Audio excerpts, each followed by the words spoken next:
Leadership Factory Hangout, an HBRN promoted Leadership Factory Hangout with my good friend Orrin Woodward, one of the leading leadership gurus of our time, in my opinion. Orrin's a best-selling author. He's been very successful over the last 2+ decades in building communities, building large network marketing organizations, owns his own company. And we have a leader on here, a very special leader, that Orrin's going to be bringing on and introducing here in just a moment. And I just wanted to let everybody know we appreciate all of you. Thank you for joining us. And enjoy this time in December. Merry Christmas to everyone. We'll be back after Christmas. But I'm excited. This is going to be a fantastic hangout. We've got some great content to cover. And with that, I'm going to turn it over to my good friend and co-host, Orrin Woodward. All right. Thank you, Tony. You know, I'm excited for today. I've been looking forward to it. We have Tim Marks on the Google Hangout Leadership Factory. And Tim not only is a great friend of mine, but he's also the fastest ever grower in our community from zero, from getting started to 31 months later, a financially independent, huge success, reached the diamond level in his former company, et cetera, et cetera. So he's got all of the credentials. But what I'm excited most about is his story, how he had to overcome so many things from his past in order to accomplish that. Because I think so many people think, well, good for Tim Marks, but I don't think I could do that. But I believe when you hear Tim's story, and even better yet, when you get a chance to read The Voyage of a Viking, Tim's new book that came out this year, I would call it a success book, but it's more than that. I would call it a biography or autobiography, but it's really the combination of both of those. It's like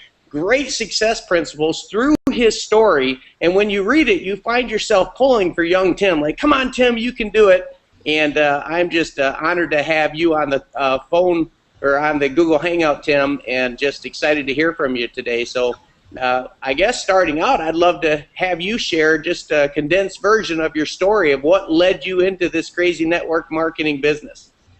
Well, you know, I think my story as far as how I got started in networking is similar to so many people that you hear. And it kind of sounds cliche because it seems like everybody says mine's similar to everybody else's story, but you know, most of us aren't looking. You know, it's not something you hear about growing up. Hey, I'm either going to be a lawyer, an electrician, a doctor, or maybe I'll do network marketing. Can I go to college for network marketing? Like, you never even hear about it. I mean, the only thing I ever remember about network marketing as a kid was my brother was involved in something, and he'd drive forever and go to these meetings and come back, and he was going to be a millionaire and buy a helicopter and all this stuff, and then he'd quit 2 weeks later, you know, and that's really all I remember.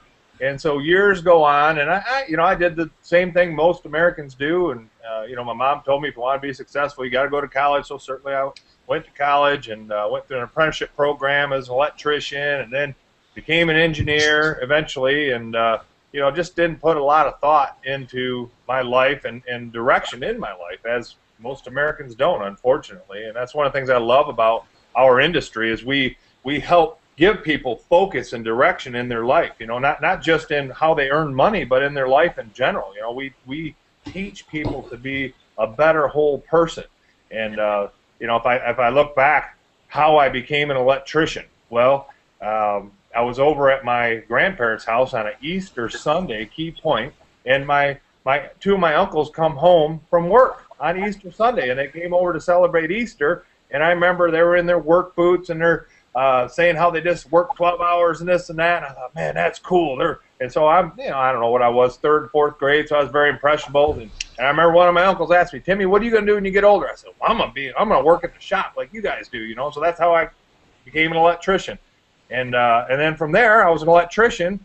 One hot day, I was bending some conduit, the pipe that the wires go through, and some guy was standing there drinking a cup of coffee watching me work. And I asked my journeyman, I said, well, what's that guy do? He said, well, he's an engineer. I said, man, I can drink coffee. I want to be an engineer.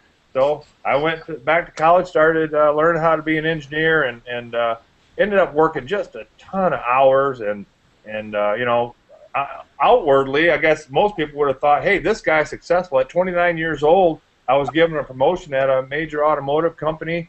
Now, I didn't have my college degree yet. Matter of fact, I dropped out of college before I needed a degree. But anyhow, I was given a promotion to engineering manager. And it was man, talk about a shot to the ego, man. That was right to the old engine. Here's a kid who, all through school I didn't do very well. I barely graduated high school. My high school diploma literally has whiteout on it, June of 1987, and then I had to go to summer school to get it. So it actually says August of 1987. It was when I actually graduated from high school. So I wasn't an academic all-pro, let's just say that. And so it was an honor to have that position. But what happened was I basically went on a trip to Florida, and I grew up in Michigan. I went on a trip to Florida and spent some time with my wife, and we had one son at the time, and I fell in love with my family again. I thought, man, I miss this. I'd been for years working anywhere between 60, 80, 90 hours a week after week after month, and just became very disconnected and didn't realize how close I was to losing my family. And so I got into real estate and thought, man, this is the answer. I can't work for somebody the rest of my life. And so I got into real estate about the same way I became an electrician and an engineer. Didn't put much thought to it. I actually watched a late night, these late night shows that show the guy by the water, you can be rich and all that. So I didn't follow really those step by step, but that inspired me to get into real estate. So I thought I had this dream. I was going to have all these rental homes, and I'd drive around in my truck and collect rent, and everything would be perfect. And that's actually where I lost all my hair, was in the real estate industry. It didn't work out that way, to say the least. And so basically I was going under, and a guy at work, his name is Bill Lewis, and Bill had talked to me several times about, Tim, you got to come see this community building business. And I said, oh, that thing's a pyramid. You guys are all going to jail. It's stupid. It'll never work. I was probably the most, still to this day, I've been in networking now for 12 years, I guess, coming up on 12 years here, and or it has been 12 years. And I have not run into anybody as negative as me about this. Like, I'm still the most negative guy that I've ever met. And Bill just never gave up on me. He didn't, key point, he didn't wait for me, but he never gave up on me. He kept building it, and he kept telling me, hey, come to one of these meetings. Well, through a chain of providential events, I end up at this open meeting, and I hear this speaker that I totally related to, and he shattered everything I ever believed about networking. I don't know where I got all these thoughts from. It's the weirdest thing that we all think it's a pyramid, or we all think only so many people make it, or whatever. The only so many people make it thing is true in everything, right? I mean, how many Michael Jordans are there in the world? It just so happened that this was the only thing that this guy right here could make it in. This was my best shot. And I think for an average mortal man, networking is absolutely the best thing. And especially right now, I mean, like the kids that are going to college now, their chances are less and less and less that they're going to succeed in corporate America, because the jobs just aren't there. There's so many kids now that are getting degrees in fields that they don't even have a career that exists for that degree. It's just crazy. So when I came to my first meeting, very skeptical, but I saw that first night, I saw two things. I saw hope that I could actually get my life turned back around, and I was thinking I could make some money in networking and actually start to pay off some of my real estate debt and build my real estate empire bigger. That was my original thought. Like, okay, this will be, it went right over my head that this was the thing to do. And so I saw that. And the other thing I saw was I was scared to death, because I thought, yeah, these guys on stage could do it, but I don't know how to talk to people. I mean, my nickname at work was the Viking, and people skills, let's just say I didn't have any at all. And so I was scared to death that I could do this. And then they said something that rang true to my ears. They said, we will help you. That's how this thing works. That's how networking works, is we help you succeed. And then we succeed a little bit. And I thought, man, I'll give it a shot. And so I jumped in with both feet, and let's just say my wife didn't jump in at all. She ran the other way. It took a little while for her to come along, but that's kind of how we got started. That's the the shortened version, I guess, of my story. Wow. Now, Tim, you in 31 months went from zero to producing a huge income. In fact, the third largest organization within 31 months of you getting started, and you gave thousands of people a head start. So I'm curious, like, even though you went fast, I know reading in Voyage of a Viking how many changes that you had to go through. So what were some of the big Goliaths that you had to overcome in order to grow your business so fast?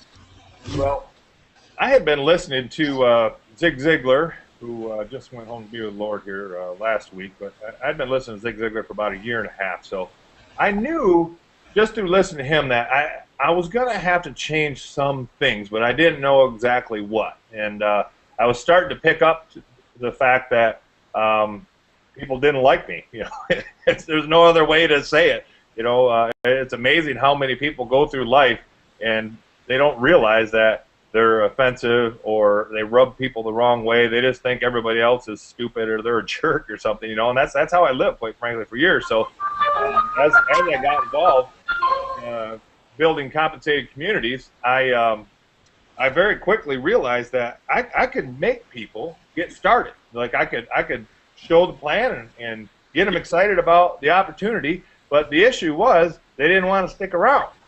And so one of the things that I realized very early on was I got to get past myself.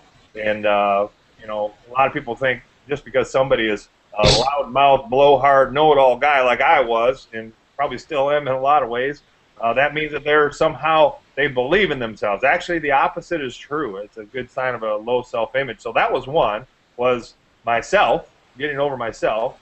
And I quite frankly, I didn't start at zero. You know, a lot of people say, man, so you went from zero to basically a millionaire status in 31 months. That's unbelievable.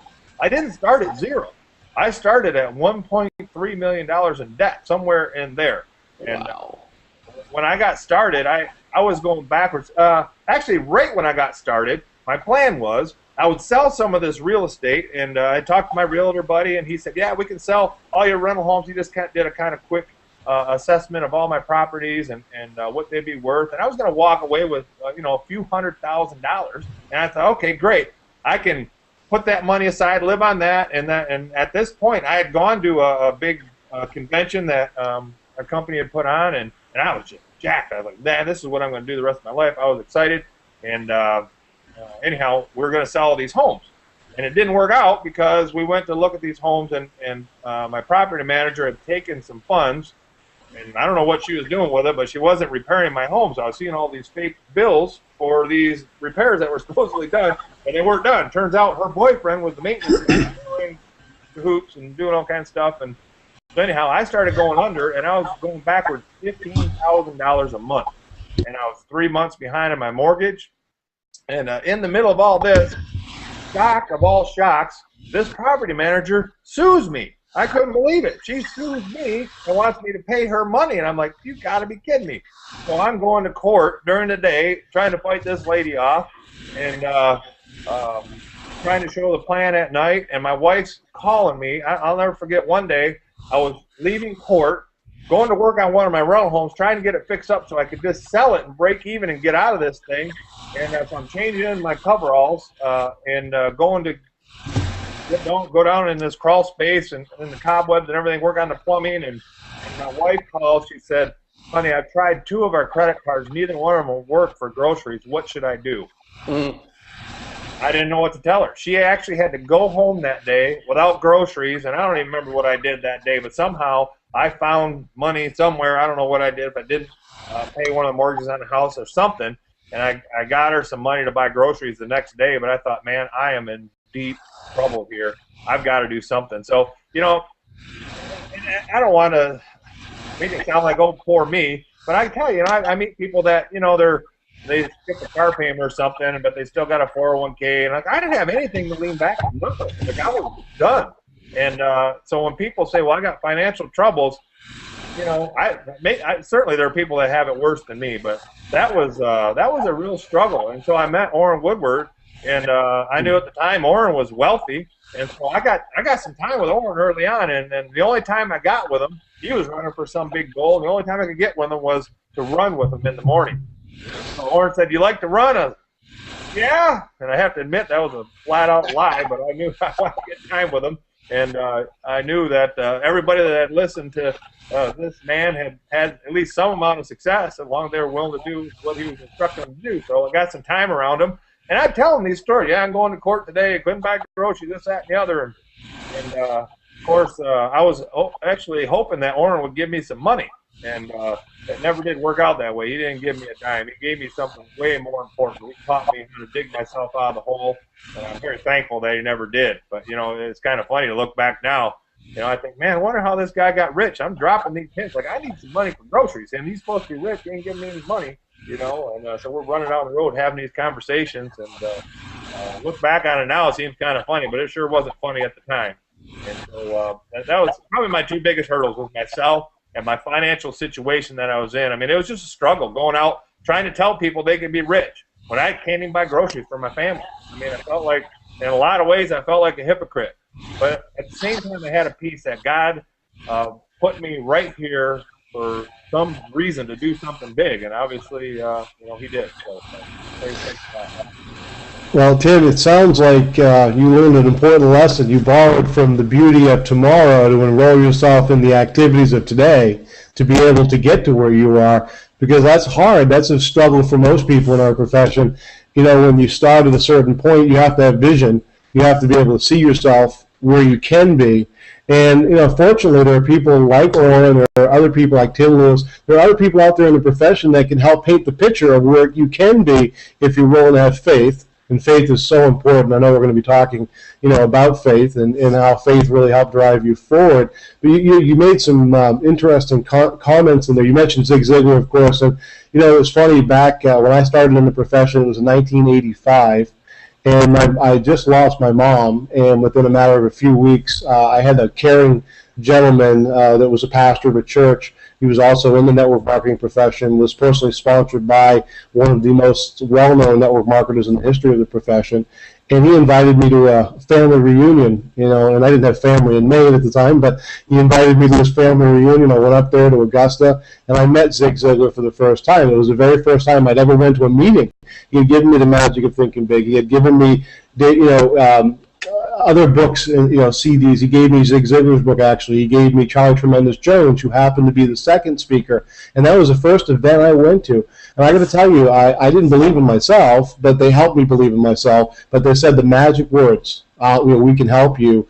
And they got me in a situation where I wasn't doing very well. I mean, I was pretty hurting. You know, I was 18 years old, and all of a sudden my mom was passed, and you know, I didn't know what to do. And so by bringing me to that meeting and Zig Ziglar and seeing him speak and then putting their arm around me and helping me is what really got me started in the profession.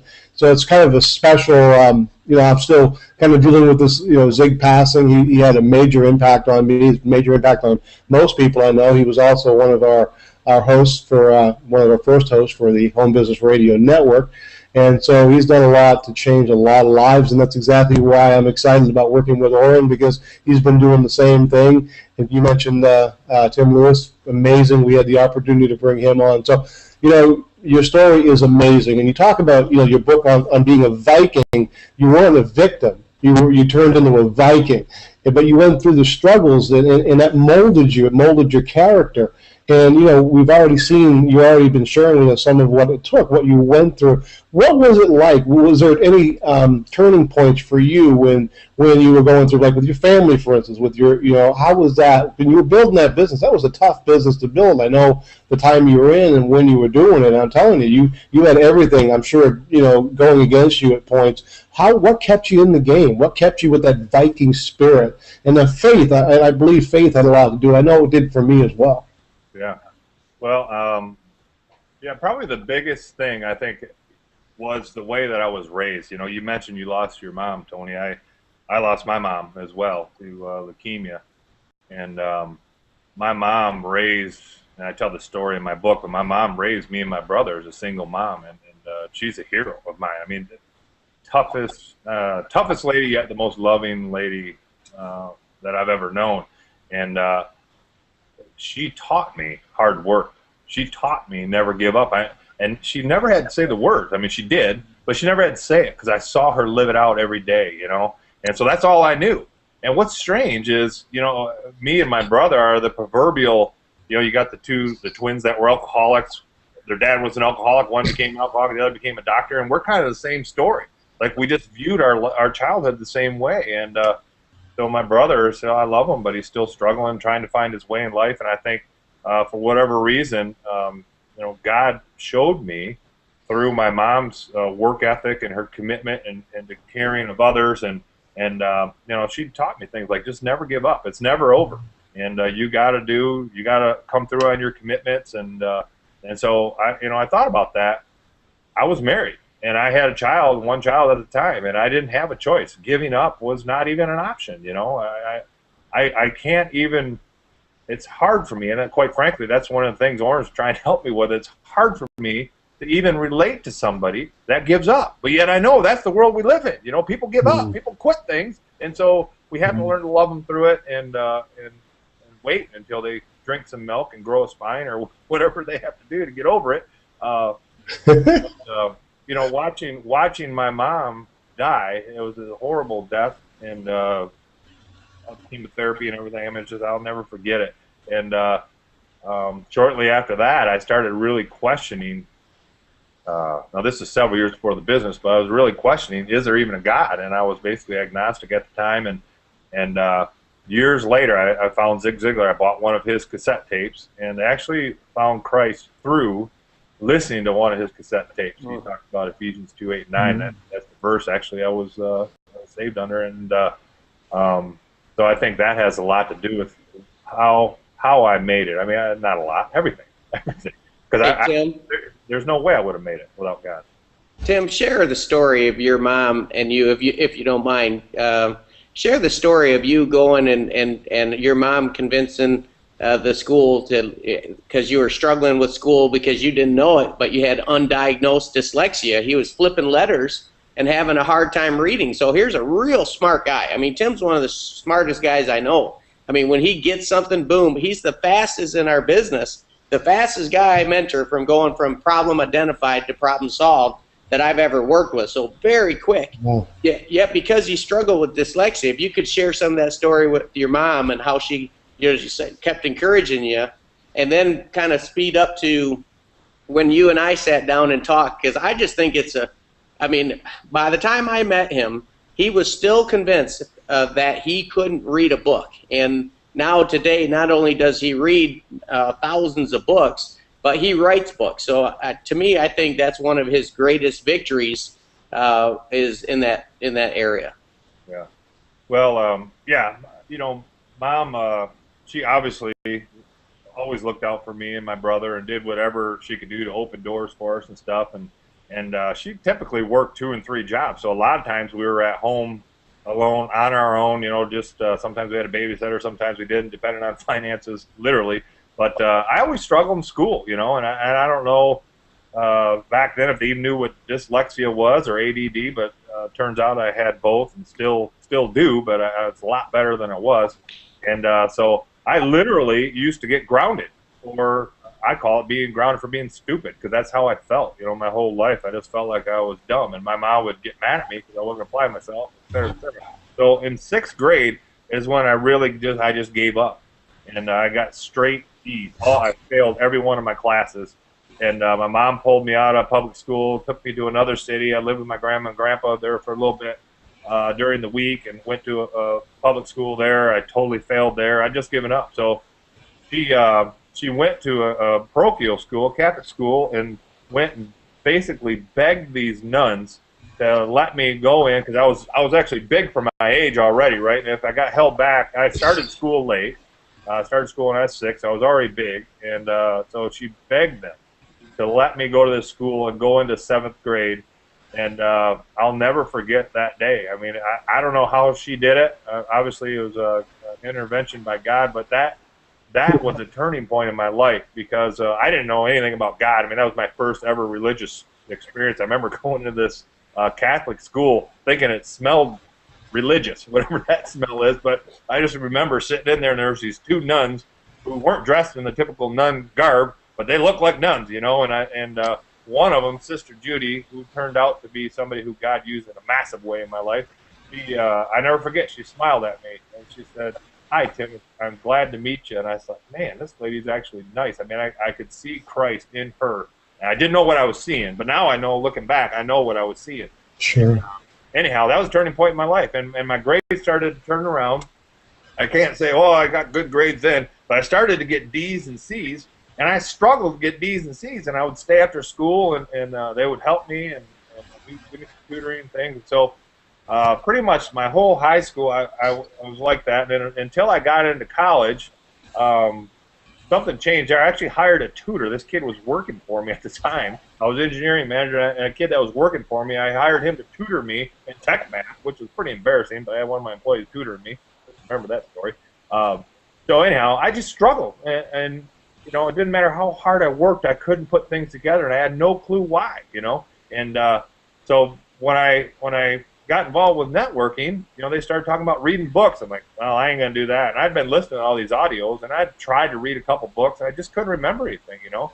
So I sit down with Orrin the first time I got time when we went out running, and he told me, yeah, you need to read this book. It was How I Raised Myself from Failure to Success and Self.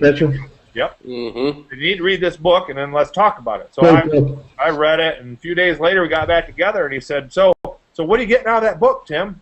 And I'll never forget the feeling. I could feel my face getting flushed, and I was, you know, I honestly don't know. And I was embarrassed because I thought he would think I didn't listen to him and try to read it. But I was trying to read it. And I couldn't remember anything. And I'd read probably 3 or 4 chapters. And so thankful, because in my whole life, all I'd heard was, you're stupid. You're not applying yourself. If you would just apply yourself, because I took IQ tests, and my IQ was actually high. And so they couldn't figure out what the heck was wrong with me. I remember going to all these testing places and everything, and they just said I wasn't applying myself. So I thought I was going to get that again from Orrin, and I didn't. I got the opposite. He said, okay, here's what I did when I first started, Tim. And he pulled out a steno pad, and he showed me how he had been taking notes out of the books that he'd been reading. He said, so here's what you need to do. Read a couple of pages and underline whatever point you want to remember, and then write notes down on those points you want to remember. And then say it. Read it again out loud to yourself. And then so now you're using all your senses, and you'll burn it in. So that's what I started doing. And it took me forever. I mean, so if it takes a guy 6, 8 hours to read a book, it took me 15 hours.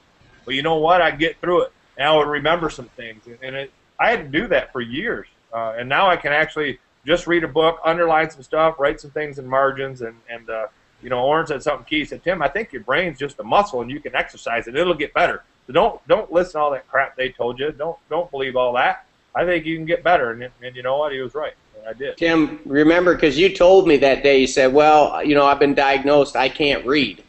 And it's like, and I said, well, look, I know for a fact before he leaves today, I got to break that limiting belief. You know, if I were to define everything that Tim's accomplished, he identifies a limiting belief or a factor that's holding him back from where he wants to go. I mean, did you hear what he said earlier, Tony? I mean, he gets one of his employees to teach him how to do the math. So in other words, if the dream's big enough, the facts don't count. You either get a big ego or you get a big hunger. If you have hunger, then you drop your ego so you can have success. But if you have a big ego, then you'll never be humble enough to learn what you have to learn. So here's Tim, as a grown man, a very successful man, telling me that he can't read. And I'm thinking, well, I know that's not true because I talked to the guy. The guy, you know, comprehends things very quickly.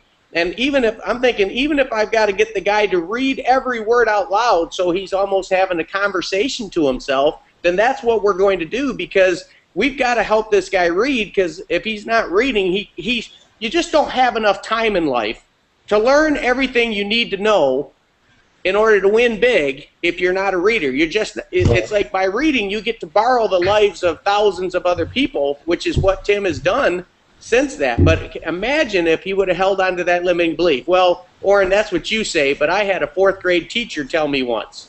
Well, you know what? I'm sure that teacher meant well, but man, carrying around a limiting belief that's limiting your success, it's got to be broken. And to Tim's credit, I remember when he showed me his first written notes, you know, and so he started to move through that process. And like I said, today, not only does he read books, but he's written a best-selling book. How about that?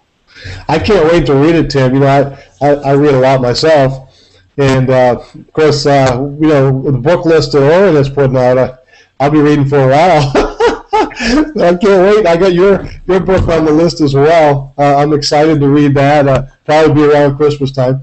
And of course, isn't far away. But your story is a phenomenal story. Yeah, I don't know how you do it. You bring on some amazing people. But what I love about your story, what I love about Dan Hawkins, what I love about Tim Lewis, all the people that we've had on here recently, is people when you mentioned it early on, Tim. You mentioned about how I don't know if I could be that guy on stage. I don't know if I could be like Orrin, but the reality is that each and every one of you went through this metamorphosis, this process of growth and change and changing, as you said, limiting belief. Like, I don't read, or that's what they diagnosed me with. Well, as you were listening to Zig Ziglar, and Zig would say, that's stinking thinking, right? I mean, we know that, and you changed it.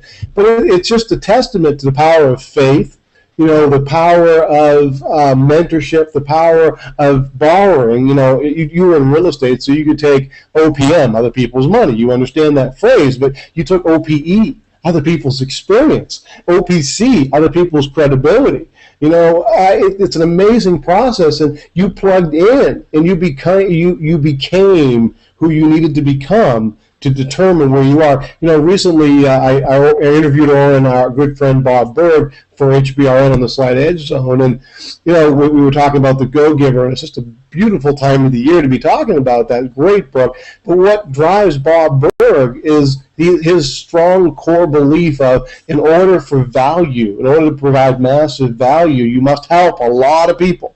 And it's a real simple concept, a real simple value. All this has been learned, all this can be taught. And the one thing I try to get across to people constantly since I've been in the profession is that anything you want to change, you can. Anything you want to learn, leaders are readers, and you can learn to become a better reader. It's a muscle, just like Orrin said. It is a muscle. Taking the time to focus, quality time on your education. Jim Rohn always talked about a formal education will make you a living, but a self-education will make you a fortune. And you learned all that, and you learned all that well in the book. So let's move forward on that.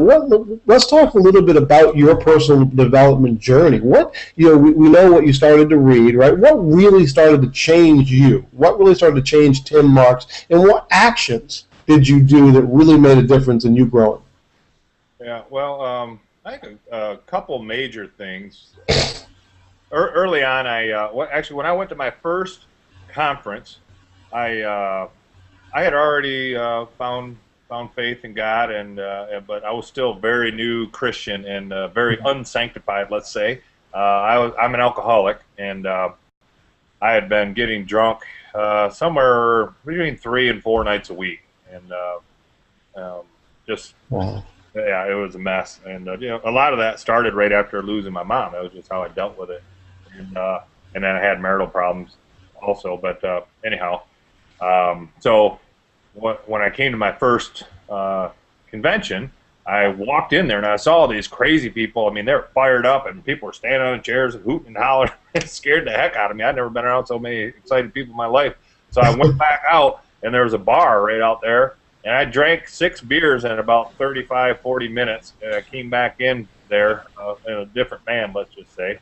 And I remember sitting there thinking, these people don't cuss, they don't swear. Doesn't sound like they drink. They're talking about God, and I know God doesn't want me doing this. And I remember thinking then, it wasn't the last time I drank, but 3 months later was the last time I drank. The day I quit my job, I went out and had some, let's just say, a lot of drinks, more than I should have.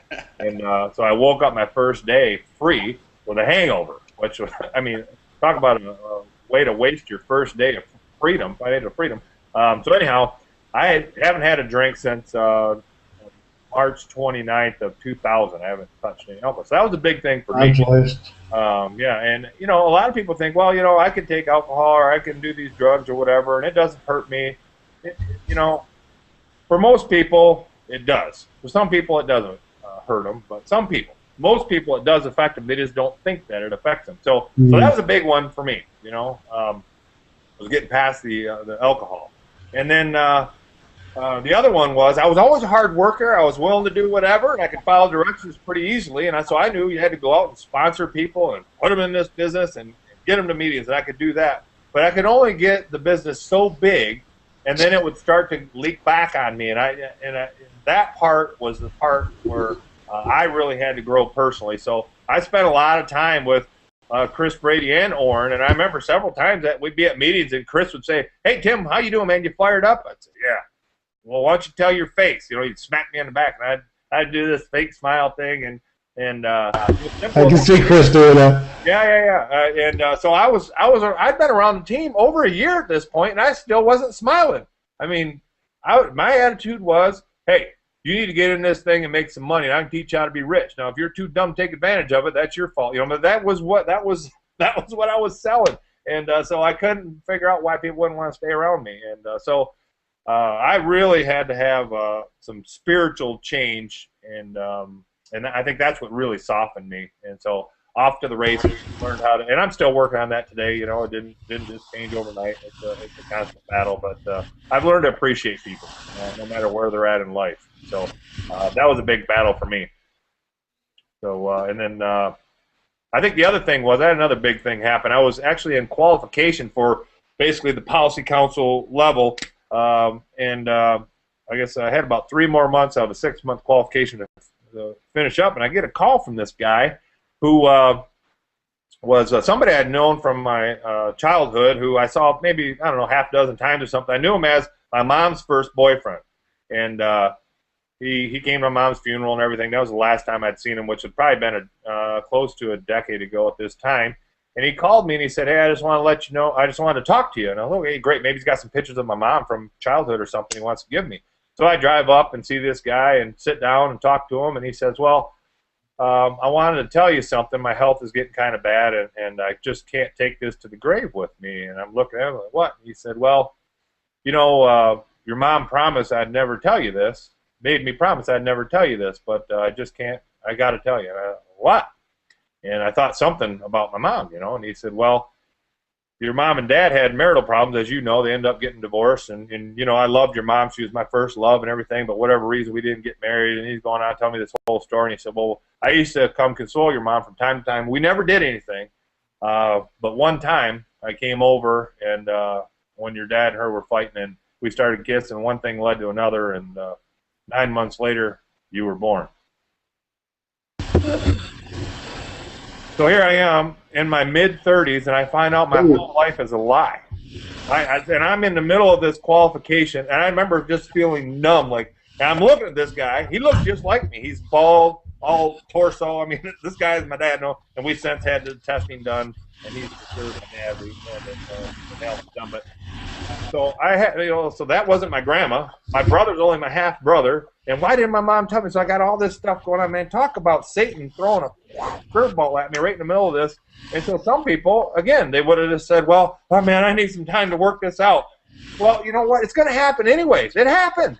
So am I going to also miss my goal because I got this big problem in my life? Or am I going to make the best of it? And I remember going to Orrin's house, and we talked about it, and we prayed, and he gave me great perspective. He said, "Tim, it doesn't matter who your earthly father is, you know who your heavenly father is." And I prayed that day, and man, it's still a struggle today, but that was a big punch in the gut to me. But I was not going to let that stop me from hitting my goal. I wanted this goal so bad, nothing was going to stop me.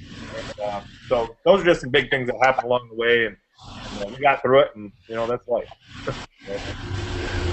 Wow, Orrin, unbelievable. How can anybody have an excuse when you hear these stories? What you went through. I mean, there's no excuses. There's no try. There's just do. And what you did was you did. And you had a great attitude, and you went out there with faith, and you applied yourself one day, one step at a time. It didn't happen overnight, although, if you think about it, in 3 years, what you were able to accomplish starting off in the profession is unbelievable.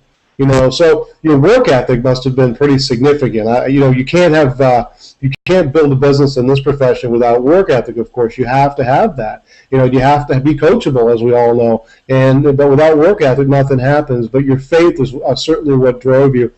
Orrin, I know we're moving down to the end of the hangout here, and I'd love for you to take it at this point and really let's give everybody, it's Christmas time. Let's give them the best gift we possibly can. This hangout, this story, this time that we're all sharing. This is from the heart. because we really care. We really love everybody, and all the HBR listeners, all the Life listeners, all the network marketers that listen and watch the Google Hangout. We really appreciate you. We all want the very best for you.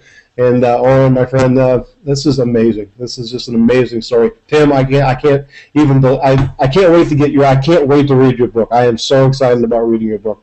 Thanks for having me on, Tony. I appreciate it. Tim goes into more detail on that story of his dad, and I remember him coming over the house and us sitting and talking, and it's like, wow, and it's like the great news on all of that is that ultimately Tim's relationship with his true father didn't change, and that's the great news of the Christian message is that, hey, our Father in heaven, that he was the one guiding that whole situation, and look at how he looked after Tim and Amy in that situation, So if you hear Tim's story, you're like, man, he was struggling with alcohol, he struggling with finances, he had a bad marriage. You're like, oh, that's so terrible. You know what? I'll tell you the difference between Tim and most other people I know. Tim confronts reality. What Tim does is he's an open book. He says, you know what? I got to improve here. I got to improve here. There's many other people that are watching this video right now that have those same issues but won't admit it. And the issue is, when you won't admit there's anything wrong, it's hard to solve a problem you don't acknowledge you even have. If you're going to be a leader, and the reason why Tim is the leader he is today is because when he identifies that there's some area that's hindering him from the results he wants in life, he gets after it. And that's what leadership is. It's like, man, if you run around saying you don't have any problems, listen, nobody's fooled but yourself. Everybody else sees your problems. They see them on a regular basis. Everybody else knows you probably have poor people skills or low self-esteem or any one of the 1,000 things that you can have. So you're never doing yourself a favor. That whoever said ignorance is bliss was ignorant. So it boils down to this. Here's Tim Marks in a nutshell. Tim Marks is a man who came in and said, you know what, I've got some challenges, but I promise you this. If you provide me some clues to the answer, and remember guys, success leaves clues. If you give me just a few clues on the answers, I will go to town. I will work day and night. I will strive every day to get better. I will give God all the glory for anything that happens successful in my life. And that is what Tim has done. And so it's just been so awesome, Tim, to hear this story. I mean, I read the book. And I was inspired by reading the book, but when I hear this again, here's the great thing about Tim and Amy's story, is that the best is still to come, because they are still, to this day, that hungry to identify areas where they can get better, and you're out there making those changes and getting better. So here is the Christmas season, and as you have some time to reflect upon the blessings in your life, I encourage everybody watching this Google Hangout to identify some areas that next year. We always talk about New Year's resolutions, but this year resolve to follow through on these New Year's resolutions and go out there and claim your destiny. God has given you a calling. It's your responsibility to identify what that is and then to do everything in your power to fulfill it. So God bless you guys and have a great night. This is Home Base Radio Network's Leadership Factory. Have a great one. God bless everybody. Merry Christmas.